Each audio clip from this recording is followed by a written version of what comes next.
From hidden people you might not have noticed to hidden meanings that have been lost to time. Join us as we explore 9 secrets hidden inside of paintings.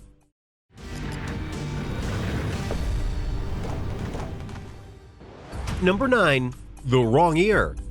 If you know the history of art, then the name Vincent Van Gogh will no doubt be one that you remember. While he was mocked in his own time for his unique art style, it was his work that helped shape much of what we know as art right now. Ignore that whole banana and duct tape thing, that was just weird. And yet, when you think about one of his most famous portraits, one that has Vincent Van Gogh drawing himself in three-quarter style with his ear cut off, you notice something rather odd. Mainly in the picture as it is displayed all over the world, the picture shows that it is his right ear that's cut off, which may seem fine, except that Van Gogh cut off his left ear. That's kind of an odd thing to get wrong, right? Well, we do have an answer for those who are curious about the discrepancy. The answer lies not in the painting, but the perspective of Van Gogh himself. No, this is not a mind-bending thing. Rather, it's that when he was painting this portrait of himself, he was looking at a mirror, so everything was flipped, including which ear was the one that was missing. Now, if you're thinking, why don't people just flip it back around? They have technology to do that, right? Well, that would ruin the purpose of the painting, and who would want to do that to Van Gogh? That's what I thought. 8. God and the Brain. On the top of the Sistine Chapel is a very beautiful portrait of God giving the spark of life and knowledge to Adam, the first human ever made. This portrait by the esteemed Michelangelo is revered as one of the most important paintings in history, and is of course one of the key art pieces in all of the Sistine Chapel. But here's the catch. If you look really closely at the portrait, you're going to see something that you can't really explain at first. Look closely at God and the angels behind him in the painting. Do you notice the red cloak that God has there? Do you notice that it has an odd shape? It's easy to dismiss it as something as simple as that's just how Michelangelo painted it. But when scientists looked at it up close, they realized that the cloak is in the perfect shape of the human brain. Now, yeah, this may seem like a looking at clouds to see what it is kind of situation, but scientists not only perfectly mapped it out to prove it was the brain, but you can actually see specific parts of the brain in conjunction with the angels. But why is it there? Why is there a brain shape in the portrait of God and Adam? There are 2 theories. The first ties into the nature of the painting itself. The brain is where our intelligence lies, and thus the shape infers once again that God gave intelligence to Adam. However, historians offer a slightly different take on that, mainly in that Michelangelo hated that the Catholic Church disregarded science as a real thing. So having the brain, which is very much a symbol in science, was his act of defiance against them. And that wasn't the only time he did something like that against the Catholic Church too, so that would track. Number 7. The Woman Behind the Man. The Old Guitarist by Pablo Picasso is one of his very classic paintings and is a part of his blue period that further helped his career. However, if you look really closely at the background of the portrait, you're going to swear that there is something there, something that honestly shouldn't be there in the context of this painting. Mainly, it looks as if there is a woman behind the man in the painting. What is going on here? A good question, but the mystery gets deeper and more fun, because the Art Institute of Chicago decided to do an X-ray of the original portrait without damaging it, just to be clear, and when they did, they found many more images were lying under the old guitarist, so much so that it seemed like there was an entirely different painting below the one that was shown to the world. So what does it all mean? Why did Pablo Picasso have the urge to do one painting and then draw another? Did he just not like what he drew on the first one? Was he trying to hide something? Well, the answer is a bit more sad than that.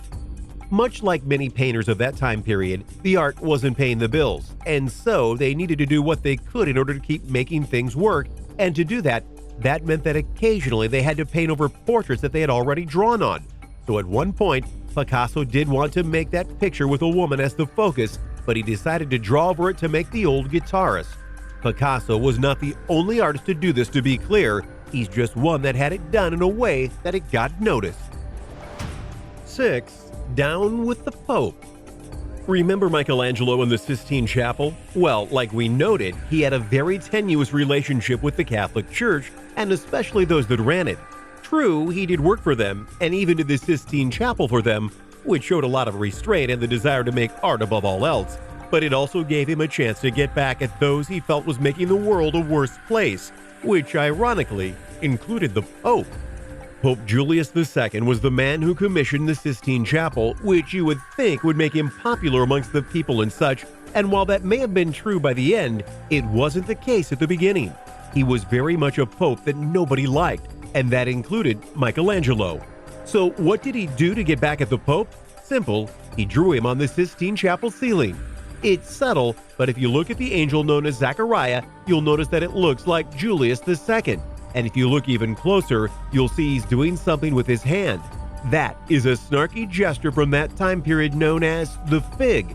And for a person looking like the Pope to do that is indeed a big insult. Number 5, From Night to Day. If you look at the shooting company of Frans van Gogh and Willem van Ruytenberg by Rembrandt, this is known to many as the Night Watch. You can see that one of the big reasons for its naming is that it's very dark.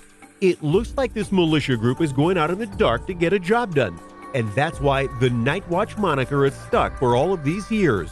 But there's a fundamental problem with that moniker, and it's one that was hidden right in front of everyone's eyes until it got wiped off. Confused? I'll explain. In 1947, the original painting was taken to be cleaned, and what they realized was that the top layer of the painting had a very thick layer of soot on it. And so when they cleaned it up, they found out that the soot made the painting much darker than it had actually been drawn. Rembrandt didn't make a portrait of these men at nighttime. It was actually painted to look like they were in daytime. So it's more like the day watch than the night watch. You might think, how could they have missed something like this? But remember, these portraits, especially ones from guys like Rembrandt, were so revered that the thought of touching them with any kind of tools was quickly shot down. Only once true restoration tools were brought forth was this allowed to happen. 4. Man in the Mirror. Jan van Eyck was an artist from the 15th century, and he was very much a guy who liked to put in intentional secret messages into his paintings. For proof of this, you need to look no further than his very famous portrait known as the Arnolfini portrait. Most people know that in this portrait there is a message that states, Jan van Eyck was here 1434. You can find it behind the two people in the portrait.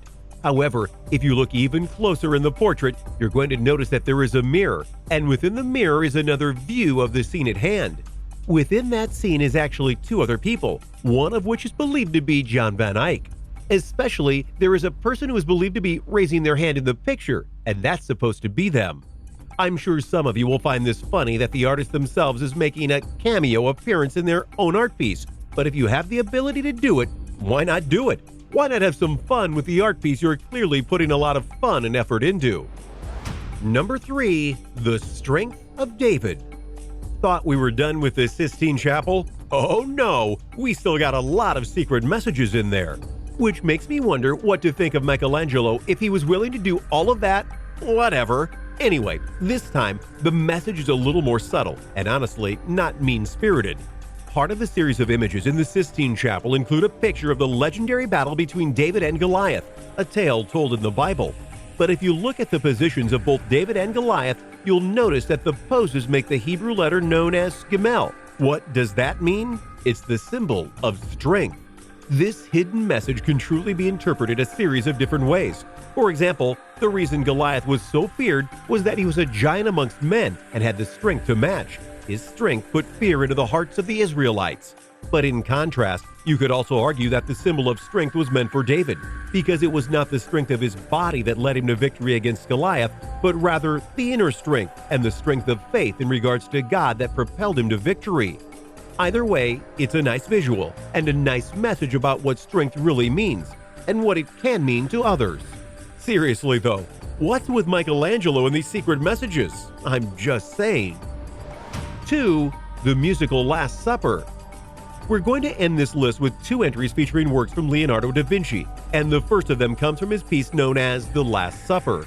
This is a reference to the biblical tale of Jesus Christ having a meal with his followers one last time before his arrest and death. Many people have claimed to have found secrets hidden within the painting that gives clues to all sorts of things, but they've all been debunked. That is, until Italian musician Giovanni Maria Palla came forward and noted something rather odd in regards to the piece. Mainly, if you were to put the 5 bars of a musical scale on the piece and then look at the hand positions of the disciples and the pieces of bread, they seem to create a melody that can be played. Coincidence? Possibly, but here's the rub. When you actually play the melody as it is intended in the piece, you get a 40-second melody that very much sounds like a religious hymn. Was Da Vinci trying to make something musical alongside his artistical masterpiece? Does this song actually have another hidden meaning than sounding like a church song? Why would he have put the song in there if so? And if it is a coincidence, how did it work out so perfectly as to create a song? We'll likely never get the answers to these questions. Number 1. The Mona Lisa. Before you say anything, no, we are not talking about the Da Vinci Code. That book is fictional and does not have a bearing on things here. However, that doesn't mean that the Mona Lisa doesn't have a few secrets left to hold. After all, many people still wonder who the Mona Lisa is painted of, including some wild theories that Da Vinci painted a female version of himself, which would be both hilarious and creepy. Anyway, on to the secrets. There are 2 hidden in the Mona Lisa's portrait, which is much smaller than you might think. The first is on the left eye of Mona Lisa, her actual left eye. You'll see LV inscribed into it in rather microscopic fashion, which shows the impressive skills of Da Vinci, which weren't really in question to be honest. But in 2015, a shock was delivered to the world of art as there was another secret of the portrait. Mainly, there was another painting hidden under the Mona Lisa, one that had a very different woman in a very different position from the Mona Lisa we have now. After observing it, artists agreed that this was likely a first draft of the painting, and not unlike Picasso, just painted over the canvas to save time and money and just get to the painting at hand. The results speak for themselves. Thanks for watching, everyone! What did you think of these secrets that lied hidden within these famous paintings and works? Can you believe some of the hidden secrets and messages that were within them? Which artist do you credit the most with keeping their secrets so well kept? Let me know in the comments below. Be sure to subscribe, and I'll see you next time on the channel.